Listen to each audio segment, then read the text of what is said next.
Well, I think I finally found the perfect location to tell you all the story of the Kaiser Ghost. You look behind me, that's Kaiser. All you can see industrial stuff, that's Kaiser aluminum. But then you turn around and look at this cool view. Look at all that. That is Mount Spokane, and we are about ready to watch the sunrise over it.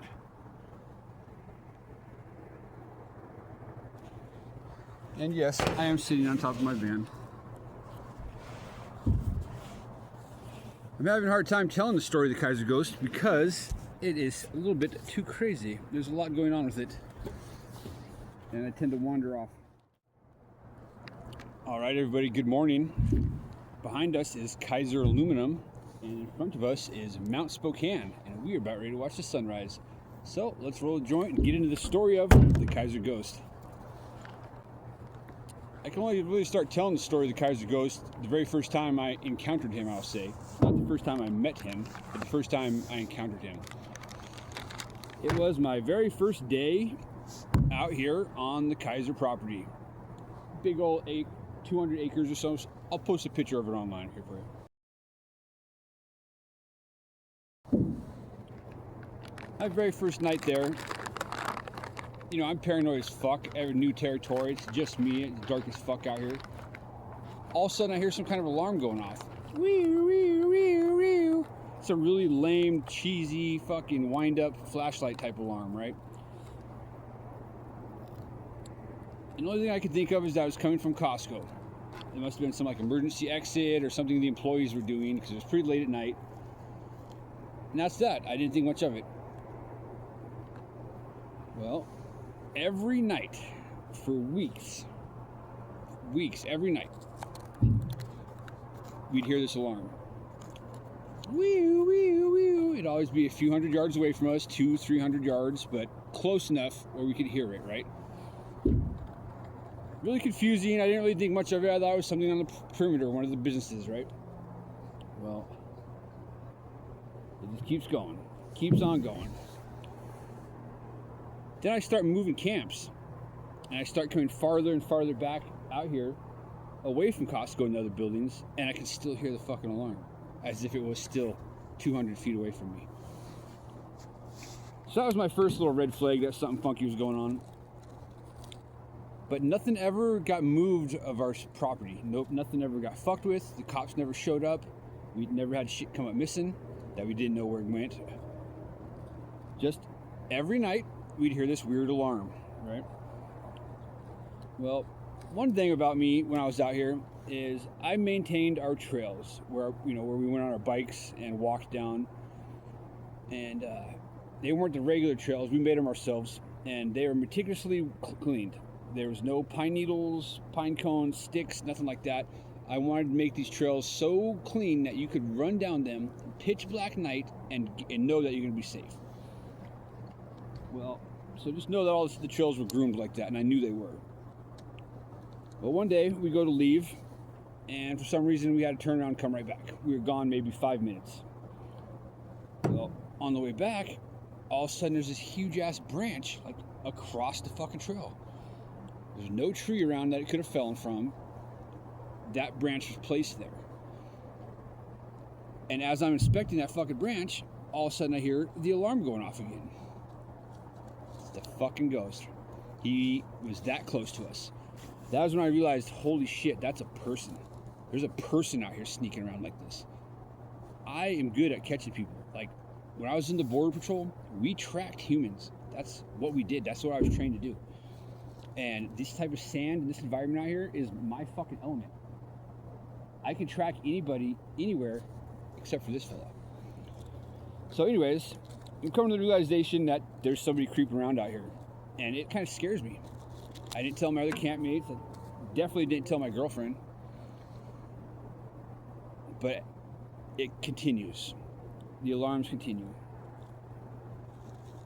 I go to move camps. Fucking, he's there the first night. I'll put all this effort into sneaking camps into a different spot. He's there the next night.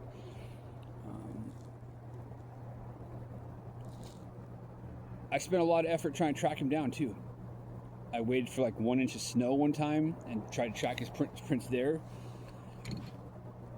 I got pretty close to her a few times. Some of them on accident. I'd come around the corner and I'd see him fucking dive behind something and just take off running. He was a runner. And I tried to figure out where his trails were going. He'd put a lot of effort into, I think he switched shoes a few times. He wasn't a big fella, and we'll get to that. It started getting to the point where I appreciated him being out there. When I was out here for a while by myself, I was so far deep out here, it's spooky. It really is. And when he'd come every night and he'd hit his alarm, it got to the point where I'd yell at him, "Hey dude, thanks for checking on me. Have a good night." Some nights, that conversation went different. I'd be moving camps or doing something fucking shady, and he'd be there. And I'd be yelling at him, "Look, motherfucker, leave us the fuck alone. Quit fucking stalking us, you fucking weird bitch," right? And I'd be yelling at him. One day, me and my girlfriend are doing some business elsewhere, and we have our bikes down by the curb line.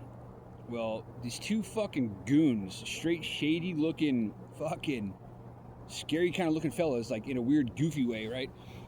Come walking up and they go to make a move for our bikes. I go down there and the guy's like, "Oh, hey, if you guys are looking for a place to camp, you should go out there by Costco." And I'm thinking, what the fuck?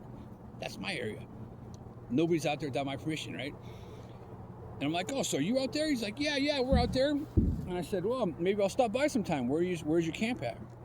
He goes, "Oh, we're 3 hills in. You take a left and you go about 100 yards in." I said, "Okay," not thinking about it. Go, next morning I wake up and I tell Tabby, I said, "Hey, I'm gonna go find these guys and see what the fuck they're doing, how long they've been out here. They gotta be really hiding if I haven't found them yet." So I spent about an hour looking around, and I'm like, there's nobody out here. There's no sign of anybody even be here. So I go all the way to the entrance, and I start heading back.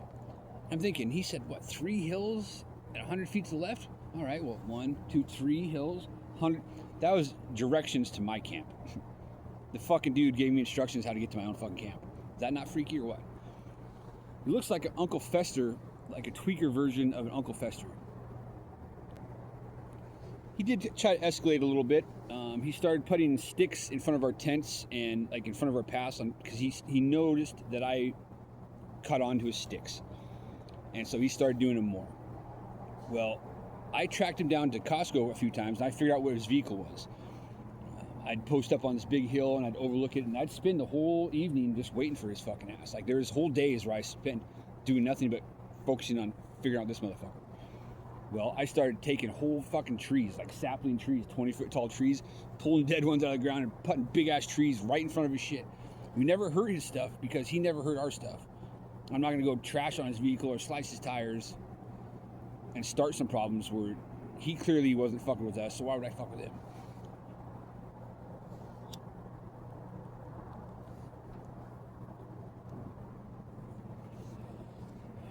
And this went on. This went on the entire time we were out here. Every night, sometimes not on Sundays. And I started getting his time schedules down. He'd be out here around 11 to 1 o'clock.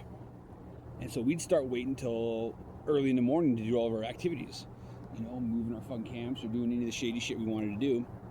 Then he adjusted his schedule. Next thing you know, he's out here at 4 o'clock in the fucking morning. Like, we were on drugs, dude. Like, what is your excuse for being fucking out here, right? So, at some point, I started asking around about him, telling people like, "Hey, this is the experience we're having out here." Everybody I brought it up to is like, "Hey, shit, we were out there one time, and we heard that alarm too." Nobody quite figured out what it was, but they've heard that alarm too.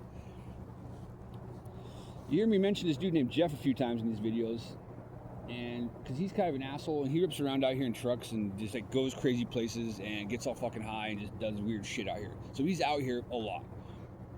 He's encountered the guy and actually spoken to him. He was coming up over this hill, and there's a guy laying on the ground, fucking hiding. Jeff caught him low crawling one time too. Fucking Jeff thought the cops were coming, so he takes off running. Fucking finds this guy low crawling on the fucking ground. That's the type of effort you're putting into this shit, dude.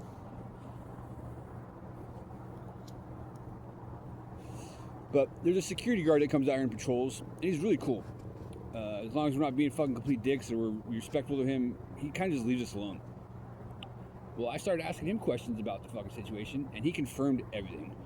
Said the guy lived out here on Kaiser for a long time in a trailer back here, has all kinds of high-tech fucking gadgets and gizmos, and yeah, comes out here almost every night. He's got drones, he's got RC cars, he's got wireless cameras, he even has his own wireless internet network out here in the trees. When you go out there in the trees and you turn on your fucking Wi-Fi, it'll come up something like Jim's Field. Why the fuck is there a Wi-Fi router somewhere out here in the middle of the fucking woods?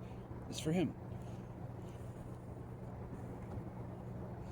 So the guy's real and he exists. And one day I tried to go track him down in Kaiser. I put together this whole little outfit. I made myself look like a Door Dasher. I had a DoorDash bag. And I went to the secretary and I said, hey, where's the security guard that lives out back here? I got some DoorDash for him. She said, oh, well, hell, he just moved 2 weeks ago. Fuck. So, lost the ability to track him there. But we just kind of accepted that he was there. I guess the hardest part is me being a naughty weirdo. I couldn't run around naked and doing weird shit, but we didn't care what he was doing. We didn't really up to too many crimes that were like, we gave a fuck about. But every night, he was out here beeping his alarms. Fast forward to right now. I come back out here this time, right? It's been about a year since I was out here last. My first night, I was expecting to hear him. I didn't. But there's nobody out here. And there hasn't been anybody out here for a while. So I'm assuming he's bored or I assumed he got bored. Well, the second night, I'm about halfway through this territory, right? Farther than I've ever fucking seen him come before. He hits his alarm. And I'm excited. I'm like, oh shit, the ghost. And all of a sudden, bink! Fucking, he throws a rock. Hits the top of my fucking van. And I'm like, what? That is an escalation of your behaviors, bud. You want to sneak around out here being a fucking weirdo? Fine. But you're going to start fucking throwing rocks at people? You're going to hurt somebody? Or somebody's going to get so fucking pissed they're going to fucking hurt you out here. And you know how it goes out here. Sometimes people don't hurt each other out here. Sometimes they kill each other out here. So, I'm concerned that he's escalating his activities. They took it from being a fun little novelty of something that happened out here to a hazard. And I've yelled at him before. I said, bud, you're setting yourself up. You're sneaking around like this. One of these ladies could say that you did something to them or you're out here stalking them. And how come he never calls the cops on us, right? Well, the cops fucking hate him apparently. Apparently he's been at this for a while. And anytime somebody would come up close to these fences or do anything shady that he thought was shady, he'd call the cops on him. The cops would come out here full battle rattle to nothing. You wear out your welcome too many times on that, they're going to quit calling. They'll quit coming. So he's not a cop caller apparently because they don't fucking like him. But something just don't sit right with me. I'm one of the only people apparently that put all this together and has paid this much attention to what he's doing. And people like that, eventually they're going to kill people, in my opinion. I have a lot of respect for the guy, actually. If he's sneaking around out here and getting away with it and was able to hide from me with the amount of effort that I put into finding him, kudos, dude, bro. You're good at what you're doing. You're good at what you're doing, apparently. Why, though? I'm kind of curious.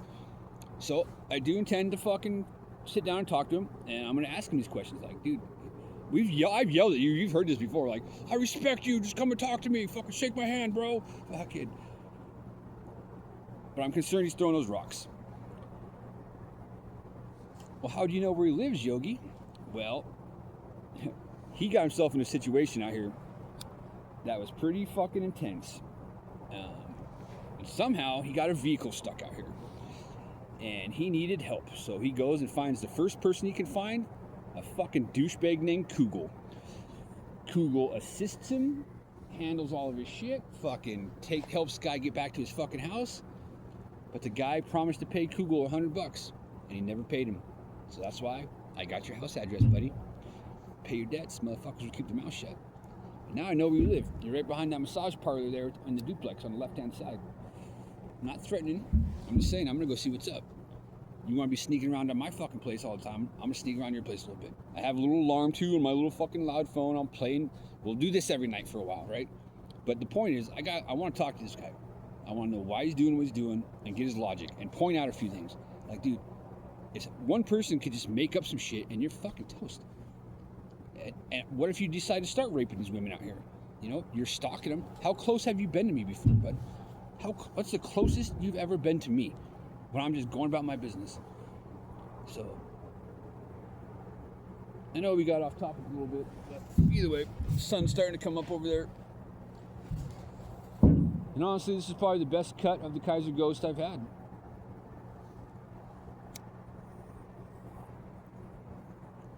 It just makes me sound psychotic as fuck. Like none of this is happening. Like, but trust me, it is. I've verified it with other people that they've had similar experiences. I've seen his footprints. I've seen him running. I've damn near got him a few times.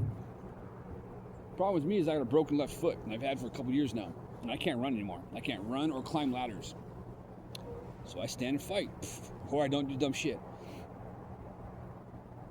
But yeah, so in a nutshell, that's the story of the Kaiser Ghost.